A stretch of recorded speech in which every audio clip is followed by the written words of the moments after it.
নমস্কার বন্ধুরা, সবাই কেমন আছো? নিশ্চয়ই ভালো আছো সবাই। আমার ছোট্ট পরিবারের সবাইকে অনেক অনেক স্বাগত। তো আজকে একটা রেসিপি নিয়ে এসেছি তোমাদের সাথে শেয়ার করার জন্য। আজকের রেসিপিটা হচ্ছে কাতলা মাছ দিয়ে বেগুন দিয়ে সর্ষে বাটা। তো সেটাই শেয়ার করব। আর ভিডিওটা এন্ড পর্যন্ত দেখো, স্কিপ করো না। তোমরা পাশে থাকলে আমি নিশ্চয়ই এগিয়ে যাওয়ার চেষ্টা করব। তো চলো ভিডিওটা দেখতে থাকো। আর আজকের রেসিপিটা কেমন লেগেছে লাইক কমেন্ট করে বলতে ভুলো না, তো জানিও। আর এন্ড পর্যন্ত দেখতে থাকো। চলো, আজকে রান্না করব মাছ দিয়ে বেগুন দিয়ে একটু মাছের ঝাল করব, তরকারি করব সেটা। তো তার জন্য আমি নিয়ে নিয়েছি মাছ, নুন হলুদ মাখিয়ে নিয়েছি। আর এখানে দেখতে পাচ্ছ বেগুন নিয়েছি, একটু বড় বড় করে কেটে নিয়েছি। আর পেঁয়াজ কুচি, টমেটো কুচি, আর এখানে নিয়েছি সর্ষে পোস্ত পেস্ট করে নিয়েছি। আর সাথে আছে আদা রসুন আর যা রেগুলার মশলা, নুন হলুদ দিয়ে বেগুন দিয়ে মাছটা তরকারি করব, সেটাই তোমাদের সাথে শেয়ার করব। চলো দেখতে থাকো। তেলটা গরম হয়ে গেছে, এবার আমি মাছগুলো দিয়ে দেব। মাছগুলো দিয়ে দিয়েছি, মাছগুলো ভালো করে ফ্রাই করে নেব।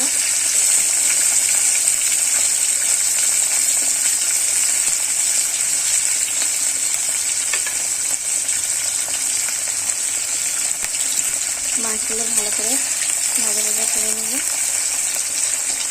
নিয়ে বেগুন দিয়ে রান্নাটা করছি। তো এই রান্নাটা কিন্তু ভীষণ ভালো লাগে, বেশ গরম গরম ভাতে। আবার সর্ষে পোস্ত দিয়ে মানে একটা অন্যরকমের তরকারি। সর্ষে পোস্ত দিয়ে রান্না করলে যে কোনো তরকারি ভীষণ ভালো লাগে।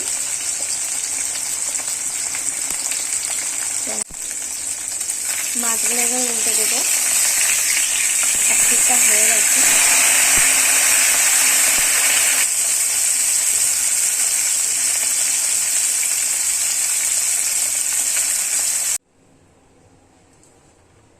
এই তেলেতে বেগুনটা ফ্রাই করে নেব,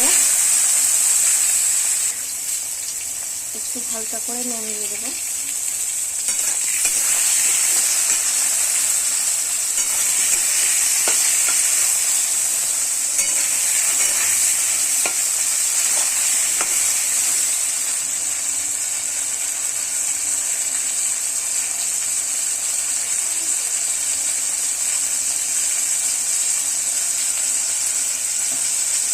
হালকা করে বেগুনটা ফ্রাই করবো।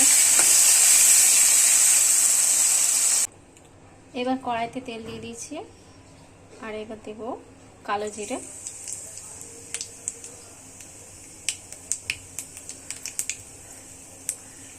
একটু ফ্রাই হয়ে গেলে এবার দিয়ে দেবো পেঁয়াজটা।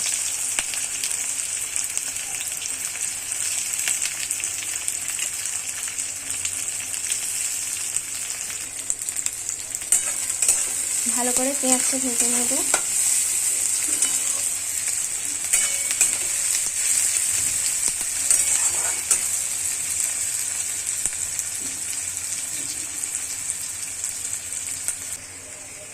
পেঁয়াজটা আমার ভাজা ভাজা হয়ে এসছে, এবার দিয়ে দেবো আদা রসুনের পেস্টটা।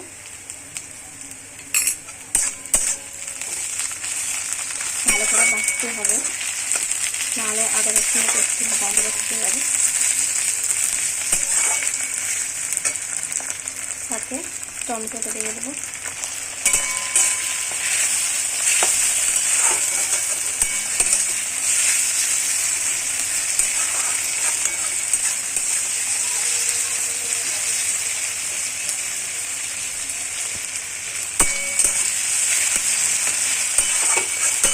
ভালো করে ভেজে নিচ্ছি। এবার গুঁড়ো মশলাগুলো দিয়ে দেবো।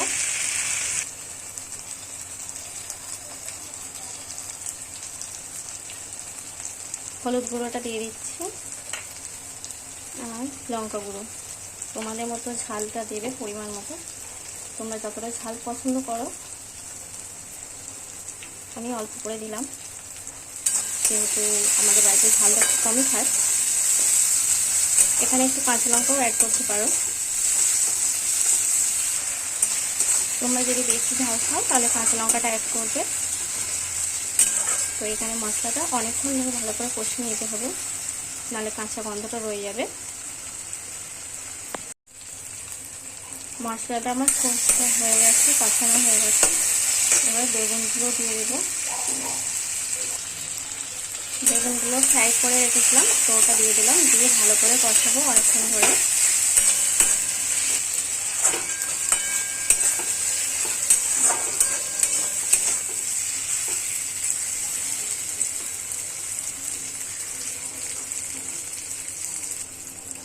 ভালো করে কষিয়ে নিয়েছি, এবার একটু অল্প করে জল দেবো। এবার অল্প করে একটু জল দিয়ে দেবো, হালকা গ্রেভি মতো করবো।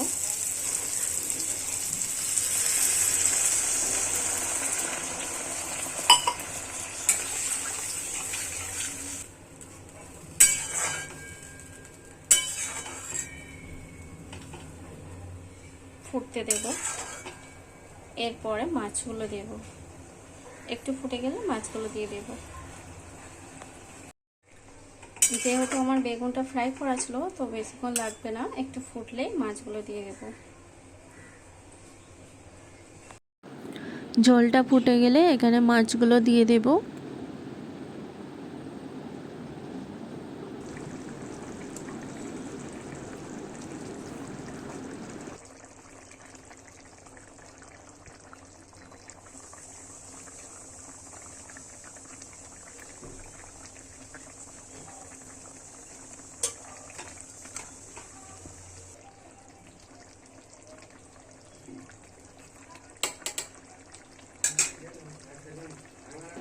এখানে যে সর্ষে, পোস্ত, কাঁচা লঙ্কার পেস্টটা করে রেখেছিলাম সেটাই দিয়ে দিলাম।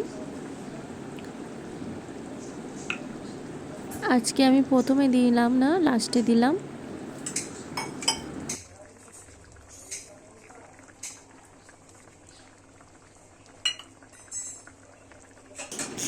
প্রায় ফুটে এসছে, তারপরে আমি ওপর থেকে ধনেপাতা কুচি দিয়ে দিয়েছিলাম,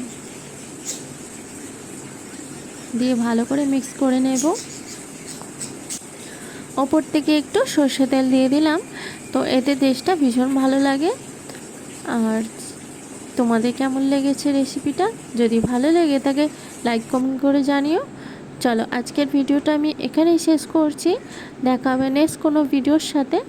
সবাই ভালো থেকো, সুস্থ থেকো, সবাইকে অনেক অনেক ধন্যবাদ।